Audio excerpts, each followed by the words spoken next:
Hello kids, welcome to the first class of general knowledge. So आज की class में हम क्या पढ़ने वाले हैं? Today we are going to learn GK's chapter 1, that is air and water. आपकी GK बुक का फर्स्ट चैप्टर हम पढ़ेंगे जिसमें एयर एंड वाटर के बारे में है. So सबसे पहले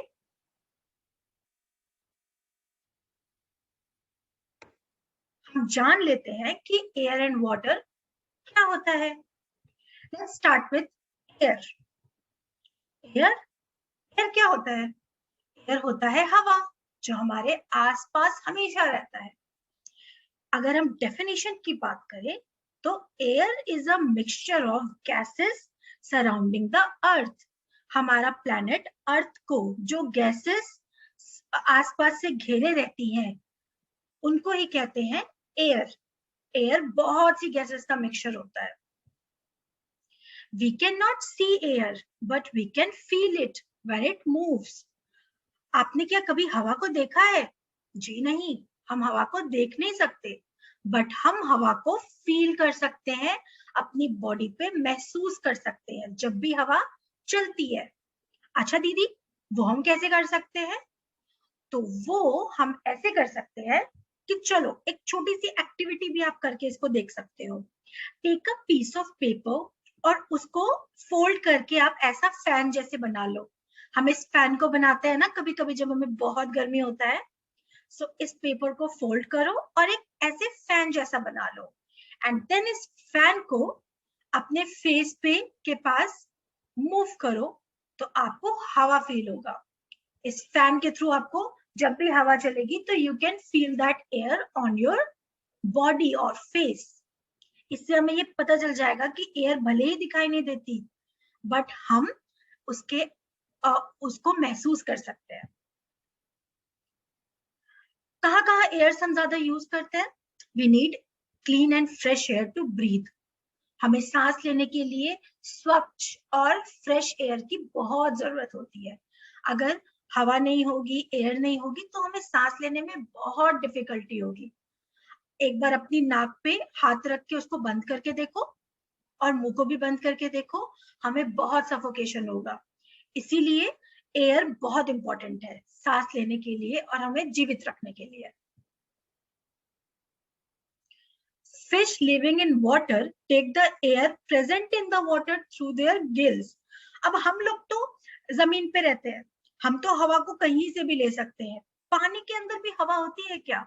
जी, पानी के अंदर भी हवा होती है और पानी के अंदर जो भी फिशेस रहती हैं वो भी हवा को उनके मुंह के पास एक गिल्स करके होता है जिससे वो हवा को अपने बॉडी के अंदर लेती हैं और जीवित रहती हैं.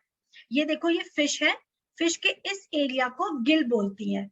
फिशेस अपने गिल से सांसें लेती हैं जैसे हम अपने नाक और मुंह से सांस लेते हैं. We fill air in balls, balloons and tires. जो गाड़ी के चक्के होते हैं, पहिए होते हैं, जो हमारी खेलने वाली बॉल होती है और जो पिचके हुए बलून्स को फुलाते हैं हम, उस सब में हम हवा का यूज करते हैं. बिना हवा के तो ये सारी चीजें पिचकी हुई लगेंगी. सो हवा से हम बलून्स को फुला सकते हैं, बॉल्स को फुला सकते हैं और टायर्स में भी भर सकते हैं. Air helps in lighting a fire to keep it burning. आग जलाने के लिए भी हवा की बहुत जरूरत होती है. कभी लकड़ी पे आग जलाओ और आग जब बुझने लगती है ना तो हम अपने मुंह से बहुत जोर जोर से फूंके मारते हैं. क्यों? क्योंकि जब हम मुंह से हवा फूंकते हैं तो आग और अच्छे से जलती है.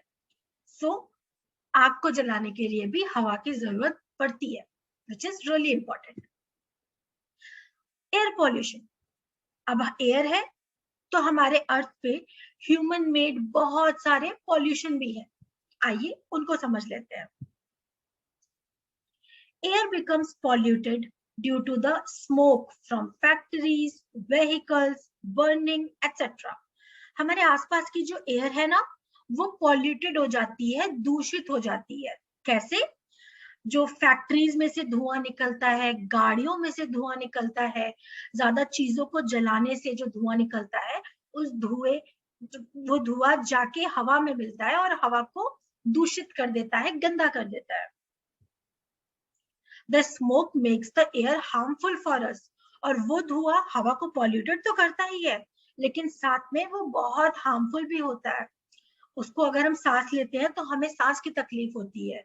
जितना ज्यादा एयर में धुआं होगा उतनी ज्यादा एयर दूषित होगी, और उतनी ही ज्यादा हम इंसानों को, जानवरों को, सबको सांस लेने में भी तकलीफ होगी। इसीलिए हमें एक तो कम से कम पॉल्यूशन फैलाना चाहिए, व्हीकल से, फैक्ट्री से, किसी भी चीज को जलाने से बहुत ही कम पॉल्यूशन फैलाना चाहिए। एंड साथ ही साथ we must try to plant more plants near our houses and schools. हमें हर जगह ज्यादा से ज्यादा पौधा लगाना चाहिए।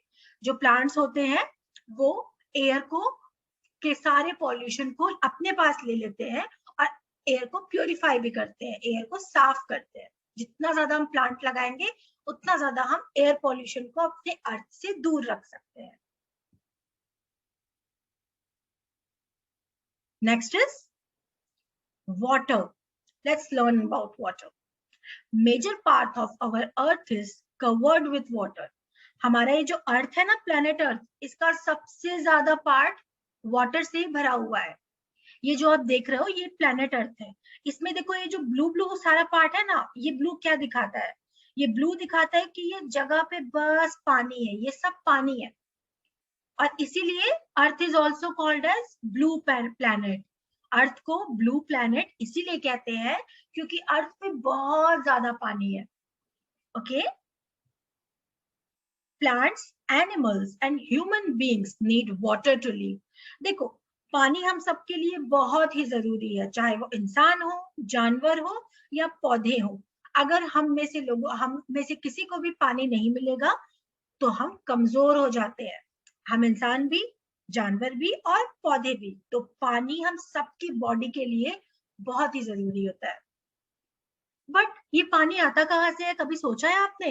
Where does this water comes from? So पानी के बहुत से सोर्स होते हैं, बट जो वाटर का मेन सोर्स है that is rain. Rain is the main source of water on earth. जो बारिश होती है उस बारिश को ही मेन सोर्स बोला जाता है पानी का, और उस बारिश के थ्रू ही हम सबको पानी मिलता है। कैसे मिलता है ये आप लोग आगे जब आप 4th में जाओगे तो पढ़ोगे। यहाँ पे हम बस इतना समझ ले कि जो नदी, बड़े बड़े समुद्र होते हैं, सूरज की किरणों की वजह से पानी यहाँ से हल्का हल्का सा ऊपर उठता है और बादलों में कन्वर्ट होता है। और वो बादल उसके बाद जब बहुत सारा पानी अपने पास भर जाते हैं तो बादल फट जाते हैं, और फटते हैं तो बारिश होता है, और वो बारिश का पानी फिर से नदियों में मिल जाता है। इसको कहते हैं वाटर साइकिल। ये आप आगे पढ़ोगे।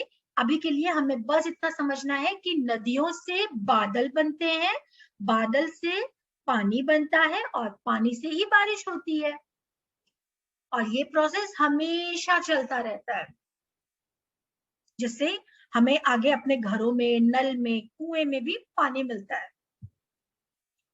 वाटर पॉल्यूशन, जैसे एयर के साथ एयर पॉल्यूशन था, वैसे ही हमारे प्लेनेट पे एक बहुत बड़ी प्रॉब्लम है वाटर पॉल्यूशन, पानी के दूषित होने की।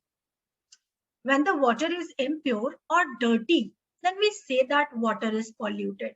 जब भी पानी गंदा और impure होता है ना, जिसमें गंदगी होती है, उसी को कहते हैं कि पानी दूषित हो चुका है। वही चीज होती है वाटर पॉल्यूशन। हमें कोशिश करनी चाहिए कि हम पानी को ज्यादा से ज्यादा साफ रखें। हम जो भी कूड़ा फेंकते हैं उससे पानी दूषित होता है। हम नदियों में कूड़ा डालते हैं, फैक्ट्रीज का गंदा पानी डालते हैं, बहुत से लोग नदियों में वेस्ट प्रोडक्ट डालते हैं, नदियों में नहाते हैं, उससे हमारी नदियां गंदी होती है और वाटर पॉल्यूशन ज्यादा से ज्यादा फैलता है। Waste product thrown into rivers from homes and factories is what which makes water polluted. हमारे अर्थ पे बहुत ही सीमित मात्रा में पानी है। हमें कोशिश करनी चाहिए कि हम पानी को ज्यादा से ज्यादा सेव करें और बचाएं। पानी को क्लीन करने के भी कुछ तरीके होते हैं। The harmful impurities in water can be removed by these methods. जो पानी में कुछ impurities और गंदगी होती है ना, उसको हम भी कुछ तरीकों से क्लीन कर सकते हैं। दो तरीके हैं, one is boiling another is filtering. एक तरीका होता है जब हम पानी को बॉईल करते हैं, उबालते हैं। Boiling kills the germs in water. पानी को उबालने से उसके जो जर्म्स होते हैं, कीटाणु होते हैं, वो मर जाते हैं। एंड दूसरा तरीका है फिल्टरिंग। फिल्टरिंग मतलब छानना। हम में से बहुत लोगों के घर में वाटर प्यूरिफायर होता है। उसका काम क्या होता है? वो पानी को फिल्टर करता है, छानता है इस तरीके से कि पानी की सारी गंदगी और कीटाणु छन के ऊपर रह जाए और हमें स्वच्छ और साफ पानी मिले। सो इस दो तरीके से हम अपने पानी को पीने से पहले क्लीन कर सकते हैं। Keep our drinking water clean. हमारा एक यही एजेंडा होना चाहिए कि हमें पानी जब इतना कुछ देता है तो हम भी पानी को साफ रखें, क्लीन रखें। लेट्स ट्राई कि हम कम से कम पानी वेस्ट करें, कम से कम पानी को गंदा करें। नाउ मूविंग ऑन, ये अब बुक के कुछ क्वेश्चंस को देख लेते हैं कि इनको कैसे सॉल्व करना है। ये बुक का पेज नंबर 7 है, जिसपे हमारा air and water chapter 1 start होता है। Right true, T for true and F for false in the boxes. So इसको सॉल्व करते हैं कि क्या आंसर्स होंगे। First question is the colour of air is grey. Air का कलर ग्रे होता है। भाई अभी तो हमने पढ़ा कि हमने तो देखा ही नहीं है कि एयर कैसी दिखती है, तो एयर का कलर ग्रे नहीं होता है, तो यहाँ पे फॉल्स हो जाएगा। F, Animals and human need water to survive. इंसानों को और जानवरों को पानी चाहिए होता है जिंदा रहने के लिए। बिल्कुल, this statement is true, T for true. Plants do not need air. बिल्कुल नहीं, हर लिविंग थिंग जो भी हमारे अर्थ पे है उसको एयर की जरूरत बिल्कुल है। सो प्लांट को भी एयर की जरूरत है। This statement is false. We cannot fill water in a balloon. नहीं, हम बिल्कुल पानी भर सकते हैं। होली के टाइम में तो हम पानी भरते हैं बलून में, सो हम बलून में पानी भी भर सकते हैं। तो ये स्टेटमेंट भी फॉल्स है। A candle needs air to burn. बिल्कुल, अगर हवा नहीं होगी तो हम किसी भी आग को जला नहीं पाएंगे। तो ये स्टेटमेंट ट्रू है। हवा का होना जरूरी है आग को जलाने के लिए भी और बुझाने के लिए भी। अगर हम एकदम बंद कमरे में बिना हवा के आग को जलाएंगे ना, तो कैंडल नहीं जलेगी। ये एक पोयम है, चलिए इसको पढ़ते हैं एंड सोचते हैं, रिफ्लेक्शंस क्रिएट करते हैं अपने माइंड में। Let's think, who has seen the wind? Who has seen the wind? हमें से किसने विंड को, हवा को देखा है? Moving air is called wind. जो चलती हुई बहती हुई हवा होती है उसी को विंड बोलते हैं। सो हमें से किसने हवा को देखा है? Neither I nor you. ना मैंने देखा है ना तुमने देखा है। But when the leaves hang trembling, लेकिन जब जो पत्तियां लटकी हुई रहती हैं वो हिलती हैं, the wind is passing through. जैसे ही हवा उसके पास, इसका मतलब होता है कि हवा उसके पास से गुजर रही है। Who has seen the wind? हम में से हवा को किसने देखा है? Neither you nor I. ना तुमने देखा है ना मैंने देखा है। But when the trees bow down their head, the wind is passing by. लेकिन जब बड़े बड़े से पेड़ हल्का सा झुक के आगे आते हैं, इसका मतलब होता है कि वहां से हवा चल रही है। वाह, ये बहुत ही प्यारी पोयम लिखी थी क्रिस्टीना रोजेटी ने। Can you see the wind? How do you know it is blowing? हम भी तो हवा नहीं देख सकते हैं। तो बताइए कि आपको कैसे कब लगता है कि हवा बह रही है? आप सोचिए कि कब कब ऐसा मोमेंट होता है जब आपको लगता है कि हवा बह रही है। Next page. Did you know we celebrate World Water Day on 22nd March to make people aware of the importance of saving water? हम वर्ल्ड वाटर डे मनाते हैं 22 मार्च को। क्यों? ताकि हम बाकी लोगों को जागरूक कर सके और बता सके कि पानी कितना जरूरी है हमारे लिए। पानी आजकल बहुत वेस्ट हो रहा है, तो उसकी इंपॉर्टेंस बताने के लिए एक दिन बनाया गया, that is world water day. Question B, Look at the pictures carefully. Color the circle red if it shows air or water pollution and green if it does not. इसमें पिक्चर्स दी हैं, हमें रेड करना होगा picture का ये बगल वाला गोला जब हमें लगेगा कि वो एयर और वाटर पॉल्यूशन शो कर रहा है, और ग्रीन करना होगा जब हमें लगेगा कि वो पिक्चर एयर और वाटर पॉल्यूशन शो नहीं कर रहा है। तो फर्स्ट पिक्चर देखिए, फैक्ट्रीज में से धुआं निकल रहा है, इसका मतलब ये एयर पॉल्यूशन शो कर रहा है, तो रेड है। सेकेंड पिक्चर, ये साइकिल पे बच्चा जा रहा है, तो साइकिल सबसे ज्यादा इन्वायरमेंट फ्रेंडली व्हीकल होता है, साइकिल से कोई धुआं नहीं निकलता, सो ये एयर पॉल्यूशन या वाटर पॉल्यूशन शो नहीं कर रहा है, सो ये हो जाएगा ग्रीन। ये बच्चा पटाखे जला रहा है, जी पटाखे जलाने से भी हमारी एयर दूषित होती है, so this is air pollution. Next, ये बच्ची रेन वाटर को कलेक्ट कर रही है, बारिश के पानी को अपनी बाल्टी में भर रही है, तो इससे तो कोई भी पॉल्यूशन नहीं हो रहा है, जबकि इससे हम पानी सेव कर सकते हैं, so this will be green. Next, ये बच्चा कूड़े फेंक रहा है, कूड़े फैला रहा है पानी में, बोट से जाके बोट पे बैठ के खाना खा रहा है और प्लास्टिक और सारा कूड़ा पानी में फेंक रहा है, ये भी बहुत हार्मफुल होता है हमारे पानी के लिए, सो ये वाटर पॉल्यूशन शो कर रहा है, it will be red.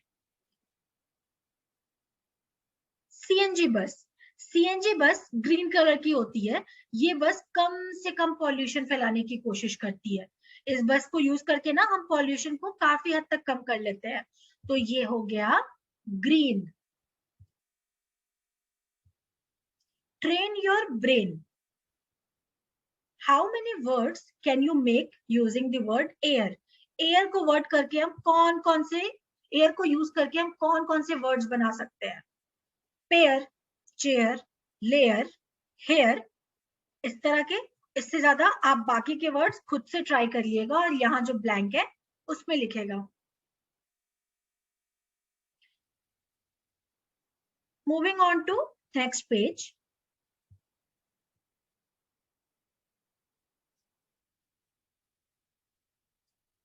Draw a line through the maze to help the water drop reach the tap.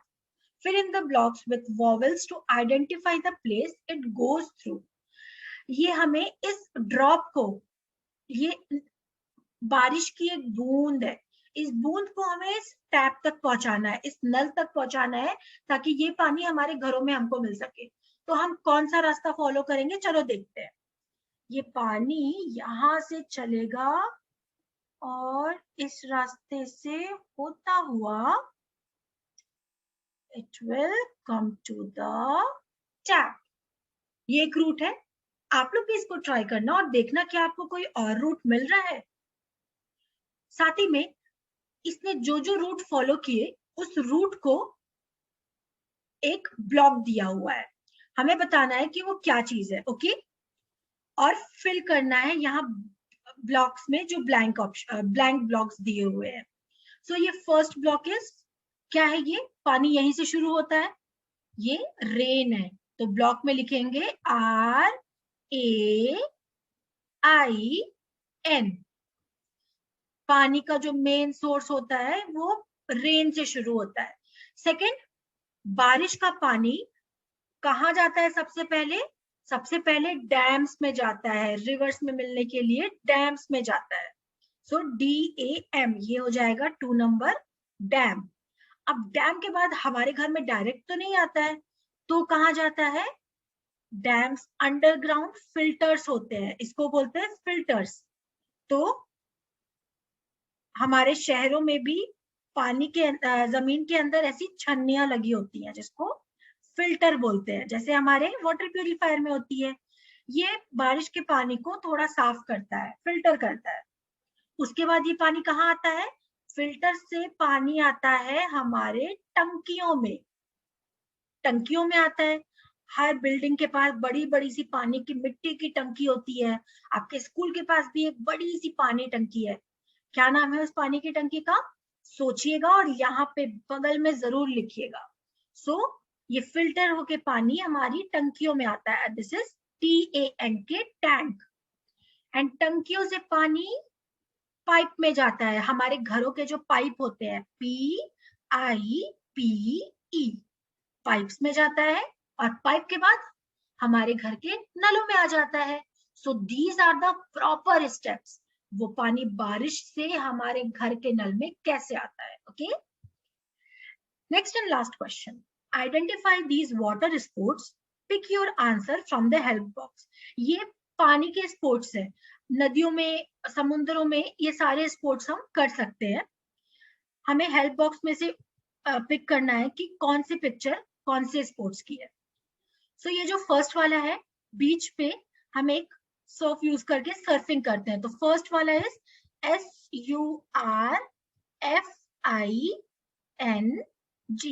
First one is surfing. Second वाला स्टार्ट होता है R से, ब्लैंक W ब्लैंक ING, तो rafting होगा कि रोविंग होगा। Second वाले में रोविंग ROWING,